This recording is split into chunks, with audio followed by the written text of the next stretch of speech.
Selama kami membuat ketahanan pangan di kontrakan, kami tidak pernah lagi untuk makan di luar. Pengeluaran bulanan itu justru bisa sangat ditekan dengan membuat ketahanan pangan. Dan juga bertani di kontrakan ini justru memberikan ilmu-ilmu mahal yang tidak kami dapatkan di perkuliahan.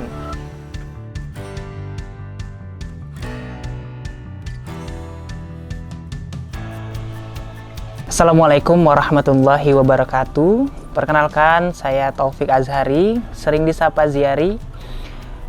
Kami posisinya di Jogja, Sleman. Sekarang lagi belajar di ranah baru di bidang pertanian itu sendiri, dan kami membuat ketahanan pangan di skala rumahan. Semua ini bermula atas dasar waktu. Kami merasa bahwa banyak hal yang kita tidak sadar bahwa waktu kita ini kebanyakan untuk orang lain. Akhirnya dengan membuat ketahanan pangan di kontrakan ini, justru waktu kita lebih banyak untuk diri sendiri. Kemudian juga penekanan soal pengeluaran bulanan itu justru bisa sangat ditekan. Awalnya untuk pangan saja, kami dengan kondisi yang sekarang itu, kami menghabiskan sekitar 6 jutaan untuk makan bertiga kalau beli keluar. Karena kami sama-sama di bidang olahraga, itu juga makan diperhatikan betul karena ada tanding dan lain sebagainya. Justru menurut kami ketahanan pangan ini harusnya dimulai lebih dulu gitu. Dari 6 juta sekian ya, aku lupa berapa hitungannya. Jadi hanya 1.500.000 setiap bulan. Itu bisa menekan dengan membuat ketahanan pangan. Piramida ini bukan hanya untuk menekan, tapi juga untuk membangun kesehatan spiritual, emosional, sosial, dan juga finansial. Semua yang kami tanam di kontrakan atau semua yang kami rawat di kontrakan ini tidak ada yang terjual. Semua kembali kepada pangan mandiri, dikonsumsi pribadi, dan juga banyak hal yang kami dapatkan dan banyak hal yang tidak terduga gitu. Bertani ataupun membuat ketahanan pangan di kontrakan ini justru memberikan ilmu-ilmu mahal yang tidak kami dapatkan di perkuliahan. Kami di sini 3 orang dan beda-beda juga bidangnya. Saya sendiri di bidang ilmu komunikasi, Fatur itu di bidang manajemen, Asrul peternakan. Nah, untuk bisa menyatukan pemikiran atau visi misi yang sama, itu kami melakukan transfer value namanya. Jadi setiap minggu kami ada kumpul wajib yang kami sebut sebagai transfer value.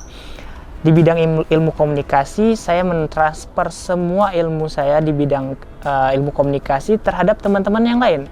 Begitu juga teman-teman yang lain akan transfer ilmunya ke saya tentang manajemen, tentang pertanian, peternakan. Artinya itu yang akhirnya membuat kedekatan antara kami, bahwa obrolan ini jauh lebih berkualitas, tongkrongan ini jauh lebih bermanfaat. Dengan transfer value, kami memahami banyak hal yang akhirnya itu memulai untuk membuat kita itu tertarik dengan bidang-bidang baru dan ingin mempelajarinya.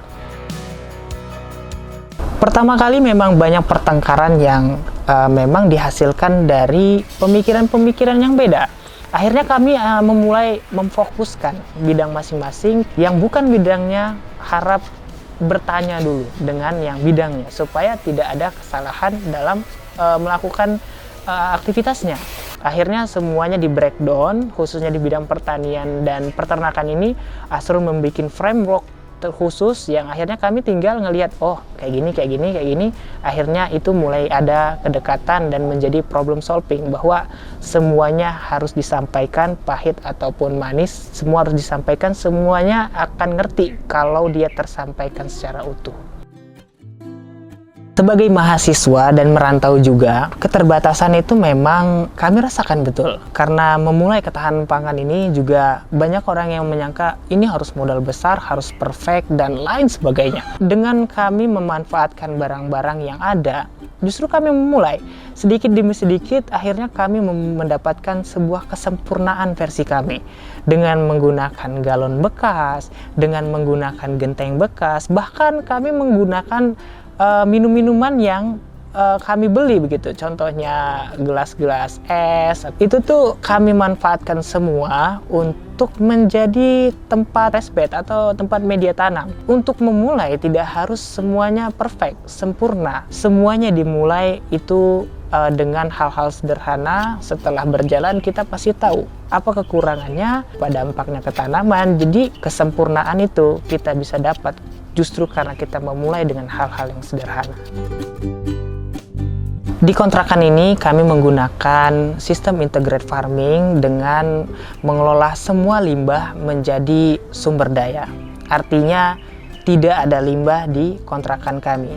Di sini kami memelihara ayam petelur, juga membuat kebun dengan beberapa tanaman seperti tomat, cabai, sawi-sawian, kangkung, kemangi, dan lain sebagainya. Kita juga ada budidaya maggot. Kami itu per siklus maggot itu hanya menggunakan atau memakai 10 gram telur BSF dan itu hampir menghabiskan 100 kilo sampah.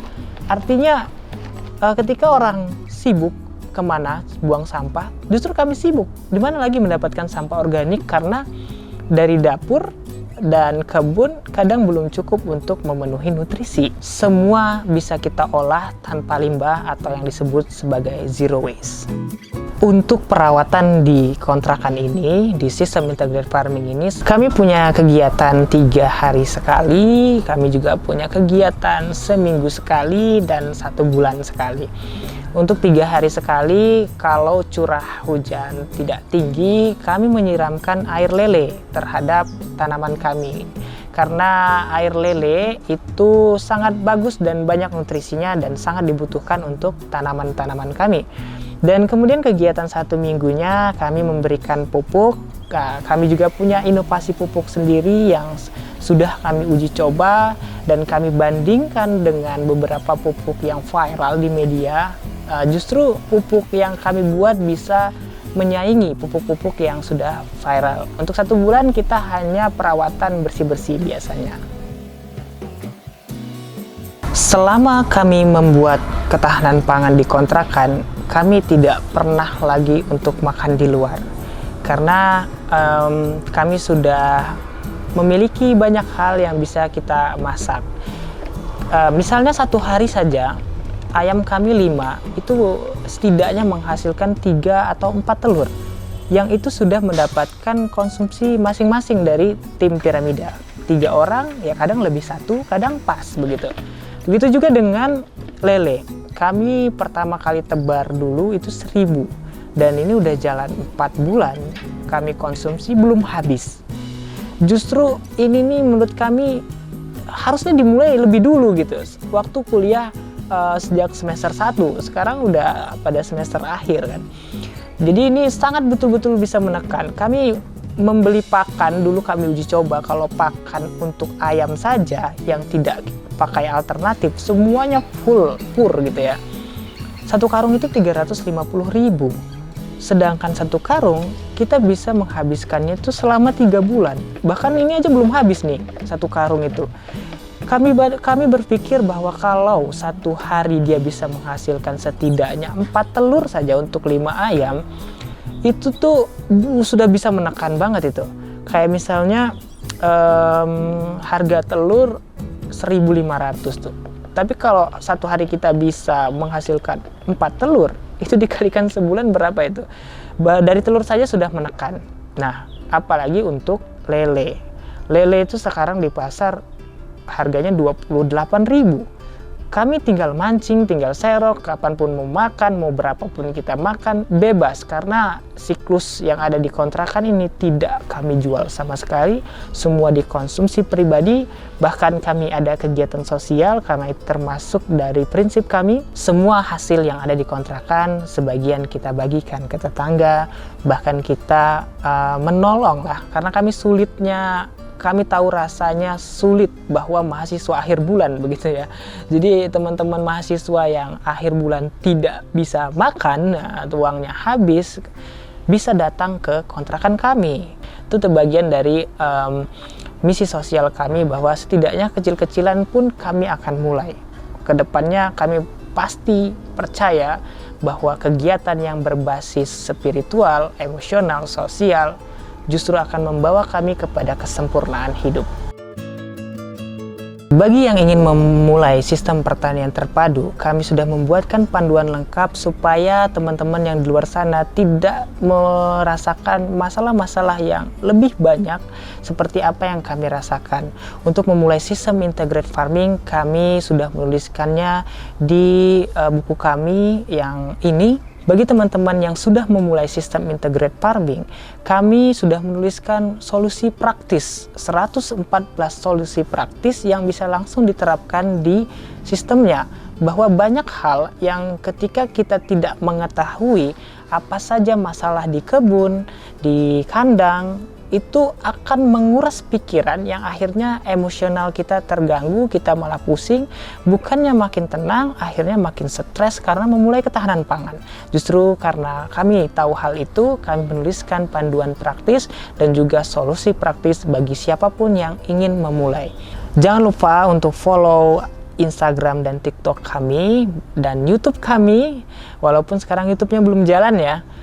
Itu di @piramida.project. Untuk bisa mengakses ebook kami, bisa teman-teman cek di link yang ada di bio Instagram ataupun TikTok.